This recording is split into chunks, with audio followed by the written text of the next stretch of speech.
Fala galera do canal Vamos Falar sobre Física, tudo bem? Sou o professor Denis e hoje vamos dar continuidade naquela aulinha sobre modelos atômicos. Hoje a gente vai falar um pouquinho sobre o modelo de Bohr. Então agora vamos falar sobre química.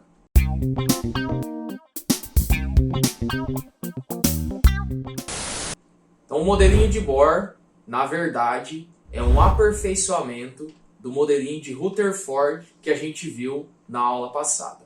O modelo de Rutherford, só para a gente lembrar, apresentou como um sistema planetário, né? Então tinha um núcleo ali no centro e os elétrons girando ao redor desse núcleo. Bohr estabeleceu alguns parâmetros para esses elétrons estarem circulando ali ao redor do núcleo. Primeira coisa que ele pensou, baseado num conceitozinho de física clássico, é que se os elétrons apresentassem carga negativa e o núcleo carga positiva, como Rutherford tinha apresentado, então ocorreria uma atração pelas cargas opostas e esses elétrons iam se grudar no núcleo. E aí o modelo todo ia se perder. Então ele tinha que estabelecer, ou ele queria estabelecer algumas relações que comprovassem que essa atração não ocorreria para manter a estrutura do núcleo. Aí ele apresentou então o modelo, conforme vocês estão vendo aí na imagenzinha, com as camadas, que seriam a eletrosfera, os níveis de energia aonde os elétrons circulam ao redor do núcleo,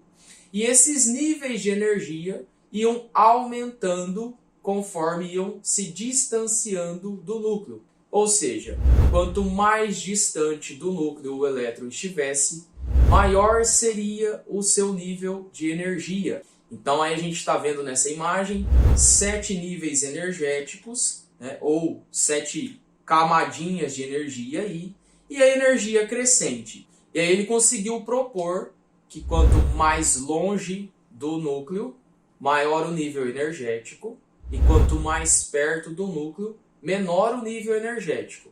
E com isso, a teoria de Rutherford conseguiria se estabelecer de modo que o átomo não perdesse a sua estrutura, de modo que os elétrons não se juntassem todos no núcleo e não deformasse o átomo. Baseado nesse modelinho que a gente viu, nessa estrutura de níveis energéticos, ele conseguiu propor também que os elétrons poderiam receber ou perder energia, de modo que se o elétron recebe uma carga energética, ele vai sair de um nível menos energético que ele está para um nível mais energético, já que ele recebeu energia. Essa transição eletrônica, quando o elétron sai de um nível para o outro, foi chamado de saltos quânticos de energia. Então, o elétron pulou de uma camadinha, de um nível energético para um próximo nível, recebendo energia. Só que isso tirou a sua estrutura natural, a sua forma natural, o seu contexto ali natural do elétron. Nesse modo, a gente chama então que o elétron está num estado excitado. Por que excitado? Porque ele recebeu energia, ele está super energético, ele está super ligado. Então ele mudou o seu nível energético. Só que isso não é estável. Ninguém excitado está estável.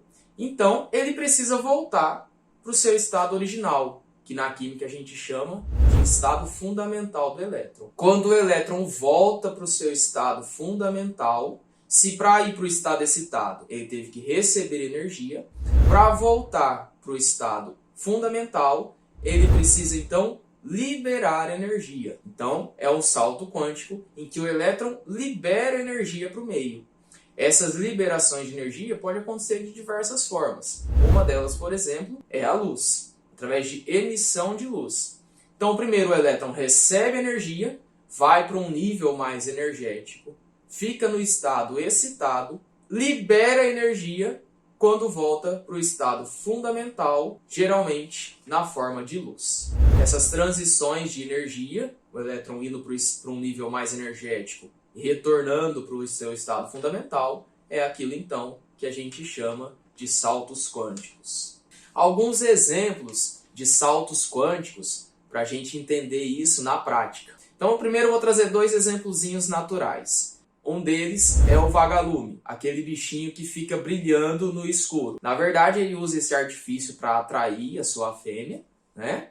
E aí, isso acontece através de saltos quânticos dos elétronzinhos ali. Ele transforma a sua energia química do seu organismo, oferece essa energia para os elétronzinhos, os elétrons vão para o estado excitado, e quando eles retornam para o estado fundamental, ele emite luz. Por isso que fica brilhando lá no escuro, daquela forma bem interessante. Outra transformação de energia que gera saltos quânticos está na fotossíntese. As folhas das plantas recebem a luz do sol, o calor, energia solar ali, converte essa energia, oferece essa energia para os elétrons, de modo que eles fiquem excitados, e quando eles retornam para o estado fundamental, eles liberam energia novamente para fazer a conversão ali do CO2 e da água na glicose e no oxigênio. Então a energia utilizada nas reações de fotossíntese, ali nas folhas das plantas, é a energia produzida através dos saltos quânticos dos elétrons.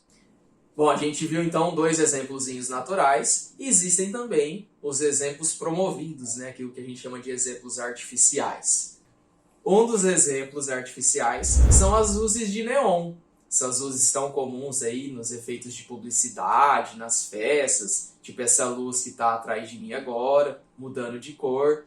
Essas luzes de neon também recebem esse nome porque são preenchidas com o gás neônio, e a emissão de luz de diferentes cores, diferentes tonalidades, elas acontecem também pelos saltos quânticos. Lembrando que é sempre na transição dos níveis mais energéticos para os níveis menos energéticos, quando os elétrons emitem energia. O contrário é quando eles recebem energia.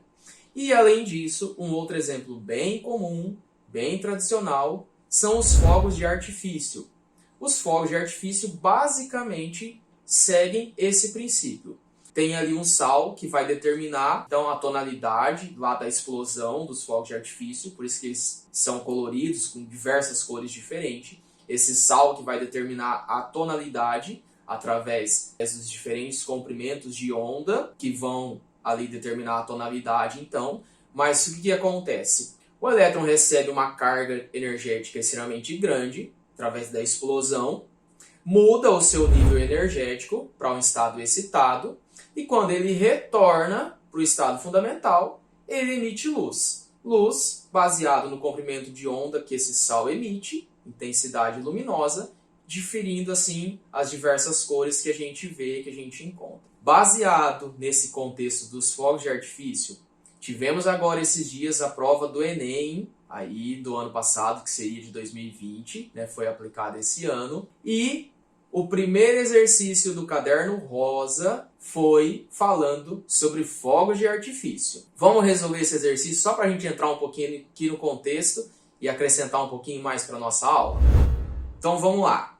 Primeira questão lá, questão 91, lembrando que esse é o caderno rosa do segundo dia.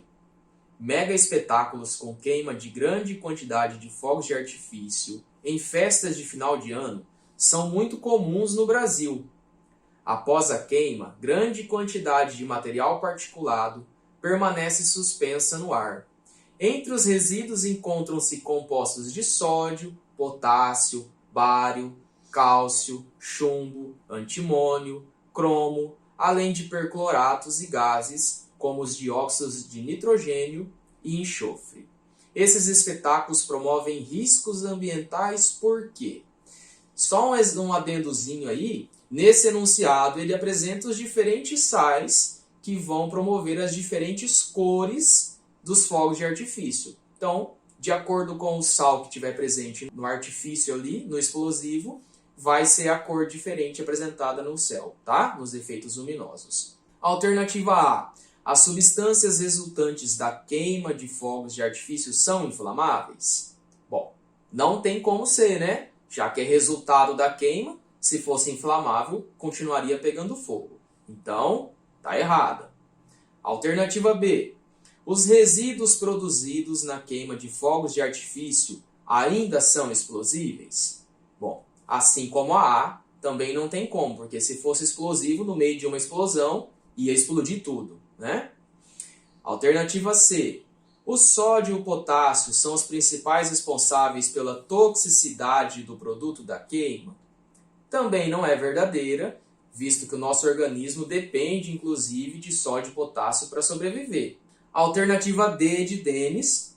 Os produtos da queima contêm metais pesados e gases tóxicos que resultam em poluição atmosférica? Exato, essa é a resposta certa, visto que os resíduos ali são realmente tóxicos por serem metais pesados. Já poderia marcar essa, mas só para desencargo de consciência.